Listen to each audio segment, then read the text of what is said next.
આપણી ચેનલની અંદર વિદ્યાર્થી મિત્રો ક્વિઝ પણ મૂકવામાં આવે છે કે જેની અંદર તમે શું કરી શકો છો, unit wise free of quiz આપી શકો છો ગૂગલ ફોર્મના માધ્યમથી. તેમજ તમને એનો ફીડબેક પણ આવશે કે યસ તમે આ જે ક્વિઝ અટેમ્પ કરી છે એની અંદર ખરેખર સાચો જવાબ આ છે, તમારો મે બી ખોટું પડ્યું હશે તેનું રીઝન આ હોઈ શકે છે. નીચે તમને એક્સપ્લેનેશન પણ આપી હશે કે આનો જવાબ શા માટે આપણે આ આપવામાં આવ્યું છે. હવે તમે કહેશો સાહેબ આ તો વસ્તુ ખૂબ જ સરળ છે, પણ અમને તૈયારી કેમ કરવી કે જેથી કરી એ એક માર્કના પ્રશ્નો પણ અમને સરળતાથી પૂરેપૂરા બોર્ડની પરીક્ષામાં આવડી જાય. તો શરૂઆતની અંદર એમ જ કહેશ કે કરવાનું શું ખબર છે, સૌથી પહેલા આપણી ચેનલની તમે પ્લેલિસ્ટ સેક્શનમાં જશો ને તમને એક શોર્ટ્સની સિરીઝ જોવા મળશે કે જે એક મિનિટનો યુનિટ વાઇઝ શોર્ટ્સ હશે.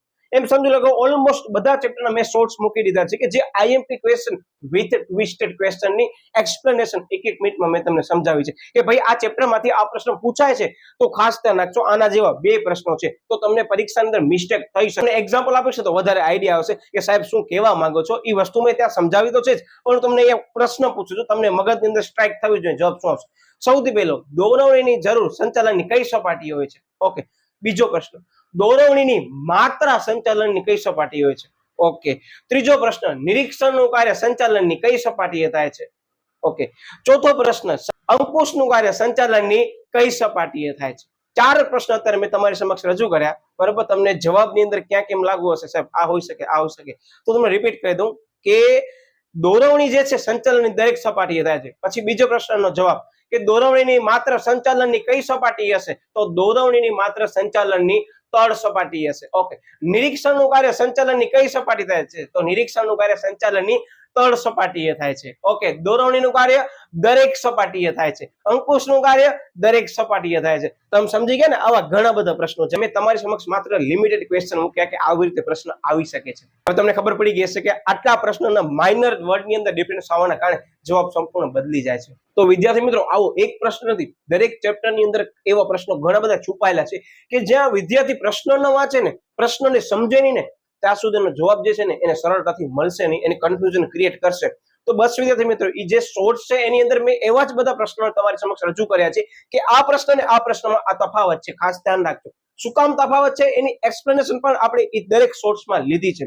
એટલે હું તમને કહું છું કે આપણી ચેનલની જે શોર્ટ્સની સિરીઝ છે ને એક વખત આખી સંપૂર્ણ જોઈ લો. પછી વિભાગ 2 ના મોસ્ટ આઈએમપી પ્રશ્નોની સિરીઝ કે જેની અંદર વિભાગ 2 ના પ્રશ્નો પણ આઈએમપી પૂછાય છે ને યાદ કેમ રાખવાના છે એની પણ મેં ટ્રિક્સ આપી છે. એટલે તમે 2 જોઈ લીધા એટલે એ અને બી સેક્શન તમારો વિડીયોના માધ્યમથી જોઈ અને સમજી લીધું છે. હવે કરવાનો શું તો કે ગૂગલ ફોર્મની અંદર જે પણ મેં ક્વિઝના ક્વેશ્ચન બનાવે છે એને તમે ટ્રાય કરો, કારણ કે આ એક એવો રસ્તો કે છે કે તમે હજી ખરેખર જે ગ્રાઉન્ડની અંદર તમે પીચ ઉપર રમવાના છો ને એની પહેલા તમે ઘરે બેઠા પીચ ઉપર રમી શકો છો, તમે પ્રેક્ટિસ કરી શકો છો.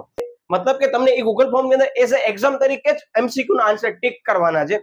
તમે જેવા ટિક કરશો પછી તમને ઈમેલની અંદર ફીડબેક આવશે અને તમને સ્કોર પણ આવશે કે ભાઈ આવી રીતે પ્રશ્ન તમારો સાચો છે ને આ ખોટો છે. એટલે તમે ત્યાં જ તમારી ભૂલને પકડી શકો છો. અને હું મારા ઘણા બધા વિદ્યાર્થીઓને કહું કે કદાચ તમે શરૂઆતની અંદર તમે પરીક્ષા આપો છો ને એમ સમજી લો કે 20 માર્ક્સની પરીક્ષા પર યુનિટની હોય ને તમને કદાચ 10-12 માર્ક્સ આવે તો ડિમોટિવેટ ન થવાનું. તમને એક ચાન્સ મળ્યો છે કે બાકીના જે 8 થી 9 પ્રશ્નો તમારા અહીંયા ખોટા પડ્યા છે એ બોર્ડની પરીક્ષાની અંદર હું ગેરંટી સાથે કહું જેને ક્વિઝ દઈને ગયા છે ને એનો 100% પ્રશ્ન પણ સાચો પડશે. પણ તમારી ધગસ હોવી જોઈએ, એકવાર ક્વિઝ આપી લેવું જોઈએ. એકવાર ક્વિઝ આપી ભૂલ થઈ, બીજી વાર ક્વિઝ આપો હવે ભૂલ ઓછી, ત્રીજી વાર તમે ક્વિઝ આપશો ને વિદ્યાર્થી મિત્રો તમને ભૂલ થશે જ નહીં. એનો મતલબ કે તમારા સંપૂર્ણ સમજી લો બધા પ્રશ્નો જે ખોટા પડતા તમે તમારા હાથે એને પકડી અને સાચા કર્યા છે અને બોર્ડની પરીક્ષાની અંદર એ જ વસ્તુ વધારે વખત યાદ તમને આવશે. એટલે વિદ્યાર્થી મિત્રો આપણી ચેનલની અંદર હજી પણ કદાચ તમે ભૂલી ગયા છો ટેસ્ટ આપવાનું, તમે બિંદાસથી ફ્રી ઓફ લઈ શકો છો. આપણી આ જે ચેનલ છે એને ડિસ્ક્રિપ્શન બોક્સની અંદર પણ મેં લિંક મૂકી છે. આપણી ટેલિગ્રામ ચેનલની અંદર પણ એક ફાઇલ જે છે એ પિનઅપ કરી છે, તેમજ આપણી વોટ્સઅપ ચેનલની અંદર પણ આ બધી બાબતોની લિંક મેં